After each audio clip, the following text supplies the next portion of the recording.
यानी मित्रों, Giorgia Meloni के बाद अब हम बात ममता बनर्जी की करेंगे, जो बंगाल में हार के बाद अपने पहले ही शक्ति प्रदर्शन में नाकाम साबित हो गई।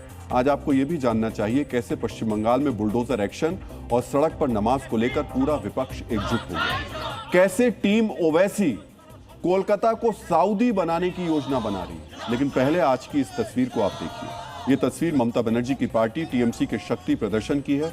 आज विधानसभा के बाहर टीएमसी विधायकों ने शिवेंदु सरकार के फैसले का विरोध किया। बुलडोजर एक्शन से लेकर सड़कों पर नमाज न पढ़ने देने के फैसले का विरोध किया जा रहा है। टीएमसी विधायकों ने बुलडोजर कार्रवाई के खिलाफ नारेबाजी की और सरकार से तुरंत इस पर रोक लगाने की मांग की। तृणमूल कांग्रेस अभी तक सोशल मीडिया और अदालतों में बुलडोजर का विरोध कर रही थी। ममता बनर्जी पार्टी के मंच पर बुलडोजर को बंगाल की संस्कृति के खिलाफ बता रही थी। ममता से हरी झंडी मिलने के बाद अब विधायकों ने भी विरोध शुरू कर दिया है। हालांकि इस प्रदर्शन की स्थिति यह थी कि पार्टी के ज्यादातर विधायक इससे गायब रहे। तृणमूल कांग्रेस ने प्रदर्शन का जो वीडियो जारी किया उसमें 30 विधायक ही दिखाई दे रहे हैं। सोचिए, बंगाल में टीएमसी के 80 विधायक जीते हैं, लेकिन बुलडोजर विरोध प्रदर्शन में आधे भी नहीं जुटे। मित्रों, बंगाल के चुनाव के बाद यह टीएमसी का पहला प्रदर्शन था, लेकिन इस प्रदर्शन से संकेत गया कि पार्टी एकजुट नहीं है। ममता की अपील के बावजूद 40% विधायक भी बुलडोजर के खिलाफ प्रदर्शन में नहीं पहुंचे। यानी ममता अपने पहले शक्ति प्रदर्शन में विधायकों को एकजुट नहीं कर पाई। और यह प्रदर्शन फाल्टा के विधानसभा उपचुनाव में टीएमसी के उम्मीदवार जहांगीर खान के नाम वापस लेने के 24 घंटे के भीतर हुआ।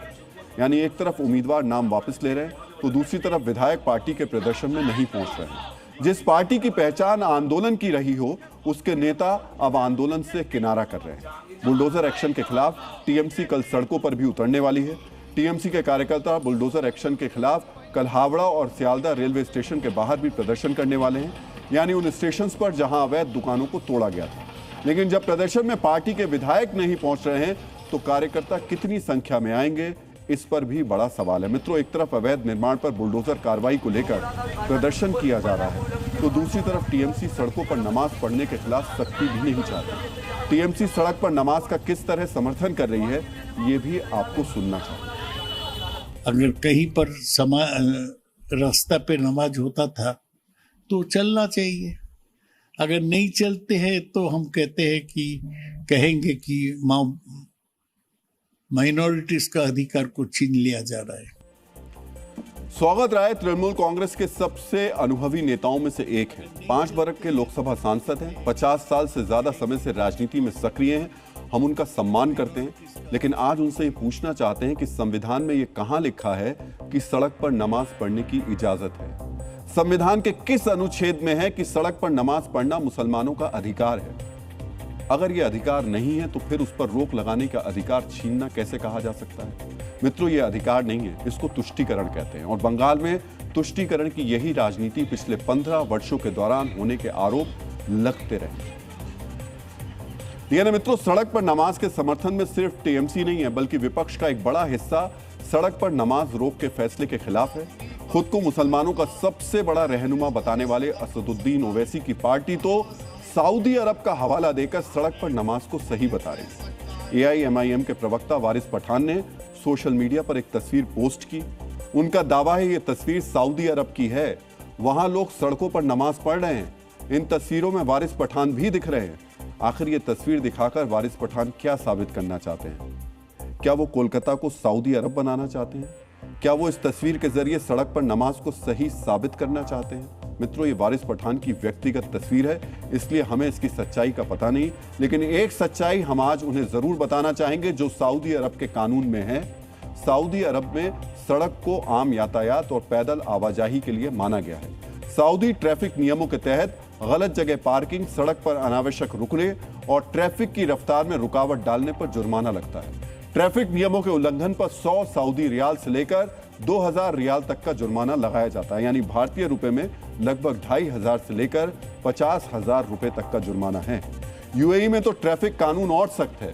गैर निर्धारित जगह पर नमाज के लिए गाड़ी रोकने पर 1000 दिरहम तक जुर्माने का प्रावधान है। मतलब अगर भारतीय रुपए में आपको बताएं तो करीब 26,000 रुपए का जुर्माना लगेगा। बाकी अरब देशों में भी लगभग यही स्थिति है। मित्रों, ज्यादातर इस्लामिक विद्वान भी यही कहते हैं कि सड़कों पर नमाज पढ़ना ठीक नहीं है, लेकिन इसके बावजूद कुछ लोग इस सामान्य निर्देश को नाक का सवाल बना लेते हैं। उन्हें लगता है कि सड़कों पर नमाज पढ़ना उनका धार्मिक अधिकार है, उसके नाम पर वो आम लोगों को भी उकसाते हैं। लेकिन आज जब ओवैसी की पार्टी के नेता सऊदी अरब से तुलना कर रहे हैं तो कुछ तुलना हम भी करना चाहिए। मित्रों, सऊदी अरब में पुलिस पर पत्थरबाजी करने पर 15 साल तक जेल की सजा हो सकती है। गंभीर मामलों में मौत की सजा तक हो सकती है। वहां सुरक्षा बल पर हमले को देश के खिलाफ अपराध माना जाता है, इसलिए सजा तुरंत हो जाती है। लेकिन भारत में पुलिस पर पत्थरबाजी को आम बना दिया गया है। कोलकाता में सड़क घेरने से पुलिस रोकती है तो पत्थरबाजी शुरू हो जाती है। मुंबई में अतिक्रमण हटाने पर पत्थरबाजी हो जाती है। सबसे बड़ी बात यह कि पत्थरबाजों के समर्थन में कुछ लोग खड़े भी हो जाते हैं। पत्थरबाजी को जायज ठहराया जाता है। मित्रों, सऊदी अरब में अवैध निर्माण को सख्ती से रोका जाता है। वहां इस पर भारी जुर्माना लगाया जाता है। गंभीर मामलों में जेल की सजा हो सकती है। अमेरिका के पूर्व राष्ट्रपति आइजनहावर ने कहा था, कानून के शासन का मतलब समझने का सबसे स्पष्ट तरीका यह है कि याद करें कि कानून के अभाव में क्या होता है। बंगाल में जो हो रहा है वो कानून को लागू करने का ही काम हो रहा है, लेकिन उसके खिलाफ विधानसभा से लेकर सड़क तक प्रदर्शन की तैयारियां की जा रही हैं। इसे मुद्दा बनाया जा रहा है। हालांकि शुभेंदु अधिकारी के मुख्यमंत्री बनने के बाद शायद इन प्रदर्शनों का कोई असर नहीं होगा। पिछले शुक्रवार को कोलकाता के राजा बाजार इलाके में इसका ट्रेलर भी सामने आ गया था।